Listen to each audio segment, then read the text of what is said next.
Magandang gabi po mga kasabi. Nandito po ako para ibigyan ko po kayo ng konting tips sa mga nagbabalak po na bumili ng gold. Lalo na po sa mga baguhan na bumili po ng gold mga kasabi. Through my experience mga kasabi, sabi ko lang po na huwag po tayong bumili ng rope chain. Bakit po? Kasi po ang rope chain, makapal po siya tignan. At saka parang ang ganda niyang tignan. Totoo, maganda siyang tignan kaya napabili ako noon. Kaya nabudol ako noon ng kagandahan niya. Diba? Ayan po yan. Bumili po ako noon last year. Yan po. 3 grams po yan mga kachabi. 3 grams chain lang po. Ang problema lang po sa rope chain, mga kachabi, madali lang siyang maputol. Ayan o.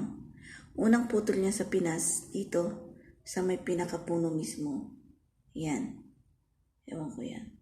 Yan. Diyan sa may puno mismo. Pinadugtong ko yan sa Pinas. Tapos yung pinadugtong ko, mga kachabi, naputol siya ulit dito. Hindi lang dito dyan. Nadagdagan, mga kachabi. Ayan o. O, diba? Madali lang siyang maputol. Tapos nung pinadugtong ko sa Pinas mga kachabi, ang sabi sa akin, madaya. Maganda siyang tingnan pero sa loob. Imagine niyo mga kachabi, yung nagdudugtong lang pala dito sa rope chain is ang nipis. At saka isang hibla lang. Isang piraso lang. O, imagine niyo yan mga kachabi. Diba medyo makapal na yan? Pero yung nagtutugtong dyan mga kachabi, isang hibla lang. Pinakita talaga sa akin ng gumagawa. O, di ba? Kaya konting galaw mo lang, konting pag nahablot mo lang konti, mapuputol siya. Kaya nagsisi talaga ako mga kachabi. Ayan. Ito na po yung katunayan na madaling maputol yung rope chain. Hindi po gaya nito, isa. Yan. Diba? Ito naman po, personalize ko po ito mga kachabi. 18 karat lang po yan.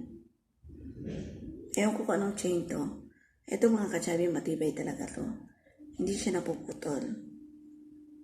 O, diba? Tapos, ang isa pong ito mga kachabi. Regalo po to sa akin ng amo kong babae.